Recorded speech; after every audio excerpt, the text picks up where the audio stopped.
আসসালামু আলাইকুম। আশা করি সবাই ভালো আছেন। আলহামদুলিল্লাহ আমিও ভালো আছি। আজকে আবার একটি নতুন ভিডিও নিয়ে চলে আসলাম। তবে আজকের ভিডিওটা সম্পূর্ণ আলাদা।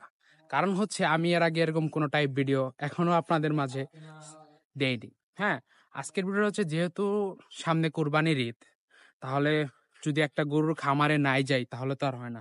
আর আপনারা অবশ্যই জানেন যে আমি আমার প্রত্যেকটা ভিডিওতেই আমি আমার মধুপুরকে রিপ্রেজেন্ট করি আপনাদের সামনে।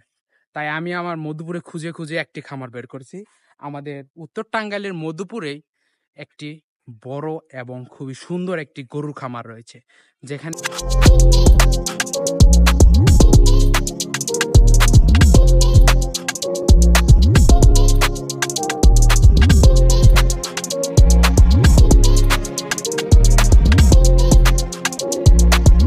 এতক্ষণ আপনাদের যে খামারের কথা বললাম, আমি এখন সেই খামারের ভিতরে প্রবেশ করব এবং দেখব এখানে কিরকম গরুগুলো রয়েছে। আমি যদি খামারের ভিতরে এসে আপনাদেরকে দেখাই, আমার হাতের বাম পাশে দেখতে পাচ্ছেন ষাঁড়গুলো, যেগুলোর সাইজ এভারেজ মোটামুটি আলহামদুলিল্লাহ খুবই ভালো। সবচেয়ে বড় যে দুঃখের কথা সেটা হচ্ছে, আপনারা যেখানে গরুগুলো দেখতে পাচ্ছেন এর প্রায় সবগুলোই বিক্রি হয়ে গেছে অলরেডি। আর আমাদের কুরবানি ঈদের কিন্তু এখনো প্রায় 2 সপ্তাহের উপরে সময় বাকি আছে। কিন্তু সামান্য কিছু গরু মনে হয় এখনো বিক্রি হওয়া বাদ রয়েছে, যেগুলো আপনারা চাইলে অর্ডার করতে পারেন। আমার এই ভিডিওতে অবশ্যই নাম্বার দেওয়া থাকবে, সেখানে আপনারা যোগাযোগ করতে পারেন এবং ওই নাম্বারে কল করে আপনারা জানতে পারেন কোন গরুগুলো এখনো সেল হয়নি। আর হ্যাঁ, এই খামারের সবচেয়ে বড় যে সেটা হচ্ছে, এখানে আপনি শুধু ষাঁড় গরুই পাবেন না, এখানে যে বকনা গরুগুলো আছে, যেমন 3 থেকে 4টা বকনা গরু আছে, এগুলো মনে হয় অতি শীঘ্রই বিক্রি হয়ে যাবে। তাই আপনারা খুবই দ্রুত যোগ যোগ করার চেষ্টা করবেন। আপনারা শুধু এই খামারে কোরবানি উপযোগী শাড়ি পাবেন না, এখানে কিন্তু গাবিও রয়েছে। হ্যাঁ, এখন আমি অলরেডি গাবিগুলো যে পাশে সেই পাশে ঢুকে পড়েছি। আপনাদের যদি একটু দেখাই, এখানে কত সুন্দর বড় বড় গাবি রয়েছে। দেখতে পাচ্ছেন এই হচ্ছে গাবিগুলো। এটা হচ্ছে গাবি যেখানে আর কি রাখা হয় সেই জায়গা। আমি এখন সেইখানে আছি। আপনাদেরকে ভালোই কিছু গরু দেখিয়েছি, সেগুলোকে কি করা হয় এবং কিভাবে খাওয়ানো হয় আপনাদেরকে দেখাই।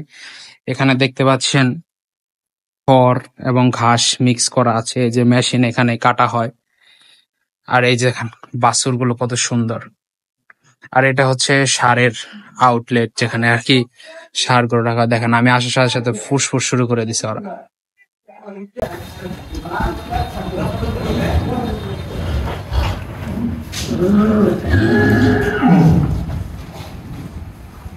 Guys, আপনাদের এতক্ষণ আমি আজকের এই খামারের ষাঁড় গরু দেখিয়েছি, গাবি দেখিয়েছি, এবং যে হারিন যে গরুটা বলে, হ্যাঁ হারিন মানে যেটা ষাঁড়ও না গাবিও না, ওইটাও দেখাইছি। এখন আপনাদেরকে আরেকটা আকর্ষণীয় জিনিস দেখাবো, আকর্ষণীয় গরু। হ্যাঁ, যে গরুগুলো আসলে অনেক বড় বড় খামারি ছাড়া বা বড় বড় খামার ছাড়া থাকে না, কিন্তু আমাদের এই মধুপুর এর খামারে এই গরুটাও আছে, ওই গরুগুলাও আছে। এখন আমি ওইটাই আপনাদেরকে দেখাবো এবং ওটা বের করব। হ্যাঁ, আপনাদেরকে ওটা বের করে দেখাবো।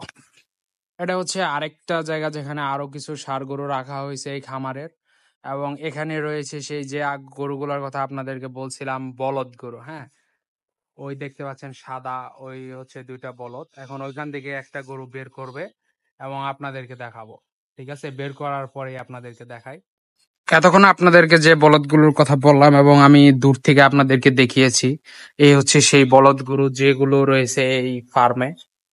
4 থেকে 5টা বলদ আছে, এর মধ্যে প্রায় সবগুলোই বিক্রি হয়ে গেছে। একটা বলদ আর কি এখনো বিক্রি হয়নি, লাল বলদ, ওইটাও বের করেছে, ওটাও আপনাদেরকে দেখাবো। আপনাদেরকে অনেকগুলো গরু দেখাইছি, অনেকগুলো বলদ দেখাইছি, অনেকগুলো গাভী দেখাইছি, এমনকি সারিন গরু, যেটা গরু হচ্ছে ওটা ষাঁড় গরুও না গাভীও না, ওইটাও দেখাইছি। হ্যাঁ, আর এই যে আমার পিছনে যে দেখতে পারলেন, এটাও এই খামারেরই একটা ইয়ে, যেখানে কিছু গরু আছে। আর এই খামারে আপনার ষাঁড় গরুর ভিতরেও 2টা আর কি আলাদা আলাদাই আছে। হ্যাঁ, একটা আপনাদেরকে একটু আগে দেখাইছি, এটা আরেকটা, মানে ষাঁড় গরুর জন্য 2টা করছে ওনারা, প্লাস এখানে বলদ আর গাভীর জন্য একটা আলাদা।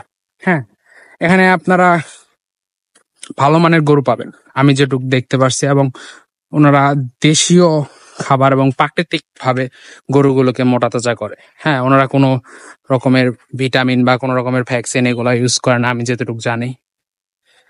আর আপনাদেরকে যে বলদের কথা বললাম যে যেটা এখনো বিক্রি হয় নাই, ওইটা এখন দেখাবো। ঠিক আছে, এই যে এই একটা বলদই আছে যেটা এখনো বিক্রি হয়নি এই খামারের, আর 4-5টা যে সাদাগুলো যেগুলো দেখাইছি ওগুলো প্রায় বিক্রি হয়ে গেছে। আপনারা যদি নিতে চান অবশ্যই ভিডিওতে কমেন্ট করবেন এবং নাম্বার দেওয়া থাকবে, ওই নাম্বারে সরাসরি যোগাযোগ করবেন।